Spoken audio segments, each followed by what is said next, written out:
Well, my last guest today has, as I said, been looking at Australia's history via our deserts. Mike Smith is a Senior Research Fellow of Archaeology at the National Museum of Australia, and since his early 20s he's been heading inland every year to explore the huge landmass that makes up Australia's deserts. After quite a number of years of doing this, he's now sharing his discoveries and delights in what is perhaps the most comprehensive book available in Australia on the archaeology of our deserts, the topic and name of his book. His colleagues have described his work as a masterpiece of summation, the testament of a life. And as we'll hear, that is no cliche. Not at all. So Mike Smith, a very good morning to you. Good morning, Geraldine. Now, I just must ask you, because I did rave about First Footprints, and I gather you chose not to be involved in that because you weren't quite happy with the approach they were going to take. Would you care to expand on that, please? The scripts follow much the same format, with often the archaeologists slotted into a narrative that's been devised by the producer or the writer, and I'm getting towards the end of my career now, and I'm not really satisfied with that. I'd like to explore the archaeology at greater length and look at the nuances of the history that it produces. So while I appreciate what First Footprints has attempted to do, I really my interests lay elsewhere. Yeah, it was too formulaic. A nuance. Documentary actually doesn't do nuance very well, I don't think much. The doco makers will now write to me and complain, but they have to compress an enormous amount into a very short time. Yes, and I gather it was visually sumptuous, although I haven't seen the episodes myself because I've been out in the desert at Warburton and Pipilajara and Kalka. When was your first trip to a desert, by the way, and which one? Well, I started fairly early and was looking at the saltbush country in South Australia, the Barrier Ranges and that sort of area. But my first trip to Central Australia was in 1980. In fact, almost the same time as Era Chamberlain disappeared. And when most of us think about deserts, and this is very much a sort of amateur view, I suppose we do tend to think about sandy dunes with little vegetation or animal life, maybe the odd reptile. But as you point out, from that very first trip of yours onwards, this is very far from the truth.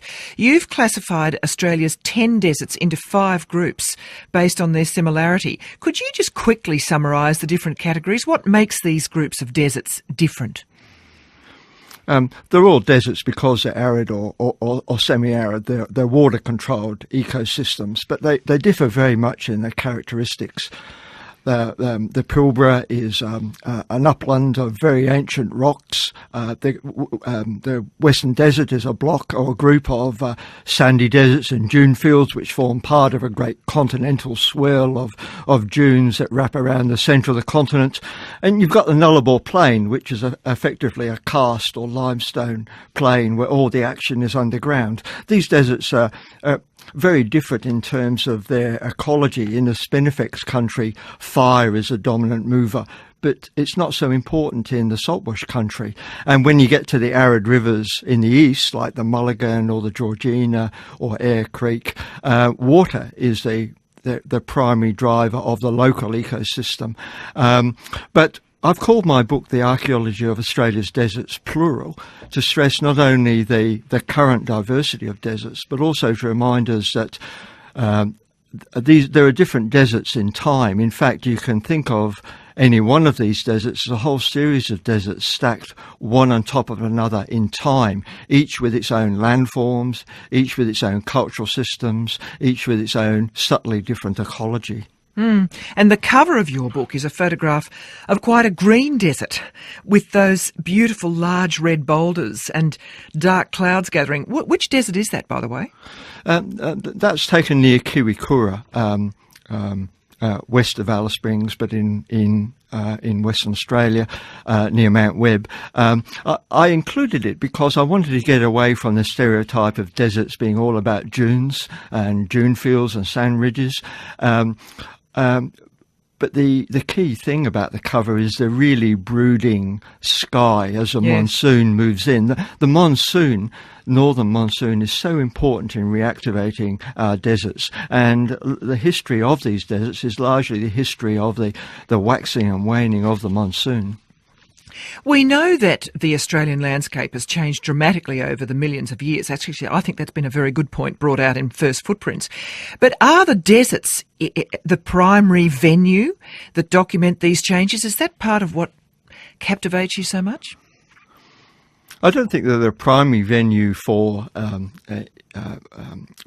events associated with Australian prehistory, but you can see things so much more clearly in the deserts.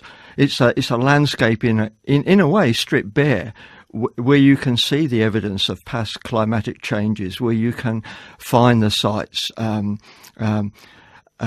But also, it's at 5 million square kilometres. It's one of the largest and most distinctive of Australian biomes. So, on the world scene and on the national scene, it's really important to understand its history and whether it was settled early or late in the course of things. And in fact, how do our deserts compare with other continents' deserts? They're compared to, say, the Atacama or the Kalahari. They're only moderately arid deserts. You can really think of them as an unstable extension of the savannas and woodlands that surround them. In a boom year, you get chest-high grass. You can get a camel bogged in the Simpson Desert. You get waves of rodents and insects. And in a bust year, they're dry as a bone and nothing but bare sand. But they're much larger than, say, the Namib or the Atacama. They're 2,000 kilometres across. They're a continental scale desert. And on the world scene, they were settled very early. Probably people moved into Australia's deserts around 45,000 years ago, maybe as early as 48,000 years ago. Now, we don't have direct evidence of that. Our earliest dates are probably 42,000 years ago.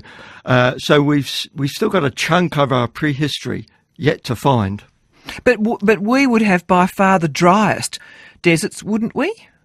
No. The Namib and the Atacama and parts of Eastern Sahara are hyper-arid. We've only got a small area of hyper-arid desert, really centred around Lake Eyre.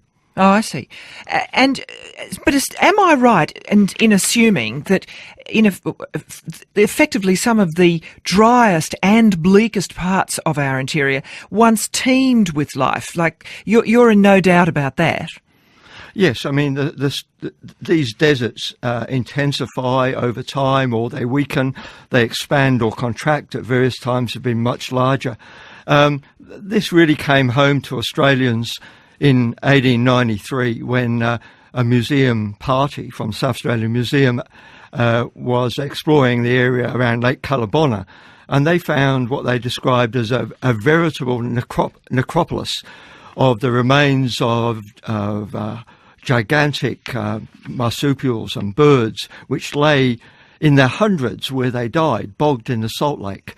And this gave really our first indications of what was really Australia's Serengeti. The rivers, the Coopers Creek, Warburton River, the rivers that flow into the eastern part of Lake Eyre, once were very active, and the lake itself was a deep water lake. And you had a great diversity of fauna, including giant marsupials, Diprotodon, Procoptodon, Juniornis, a large bird. And this whole ecosystem came to a crashing halt around 65,000 years ago as aridity cut it off at the knees. And the area was, to quote J.W. Gregory, blasted into deserts. And that's part of the story of Australia's deserts. They were once quite well watered, but they've gradually got more and more arid, with the aridity peaking around 20,000 years ago. When people moved into these deserts, perhaps 45,000 years ago, they moved in at the end of a high water phase, but they had to cope with progressive aridity and probably an ever-diminishing social world, less people in the desert thereafter, until you bottomed out around 20,000 years ago. such an amazing tale, isn't it, to get your head around? And there's a lot that I won't be able to go into this morning. You talk about trade and exchange across the interior of the country. You have a whole chapter devoted to that, a practice well established before European contact, for instance. Well, people really are not very much aware of these great trade systems. These long-distance exchange systems were pretty well limited to the arid rivers along the eastern part of the desert, where you got a great corridor of trade. But the amount of material moved along this trade system within the last 1,000 years is really astounding. Maybe 1 to 2 million millstones, grinding slabs, maybe 800,000 stone axes, maybe 600 tons of red ochre, and an annual harvest of 1.6 tons of dried pitchery, a narcotic.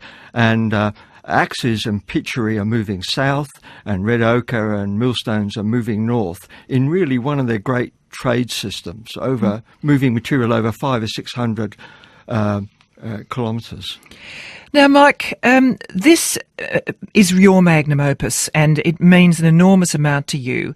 And I discovered while we were preparing this, Kate MacDonald and I, that the amazing part of this story is that you didn't even think you'd be here to talk to me about this book. You were given a diagnosis of terminal cancer. Was it now about 15 months ago? Yeah, about 18 months ago, yes. 18 months ago. And in fact, it was about a 3-month lifespan you were proposed, and I'm thrilled to say that here you are talking to me. I'm still around, and I'm still planning field work, and I had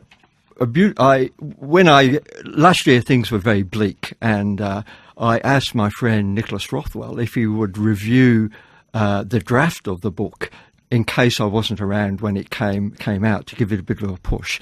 And he wrote a really lovely review.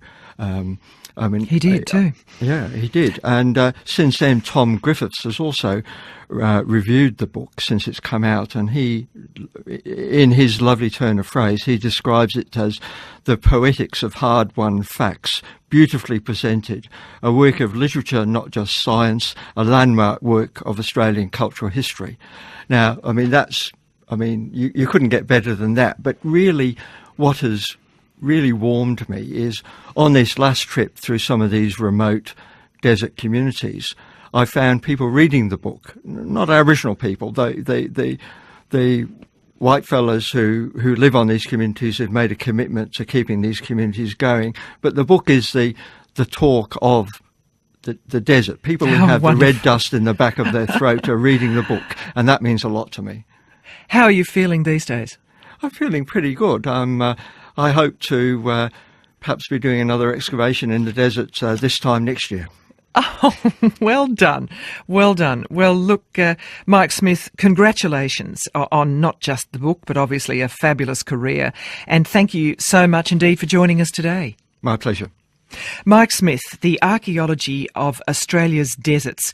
It'll be published early next year by Cambridge University. It's actually published now, what are we saying? By Cambridge University Press.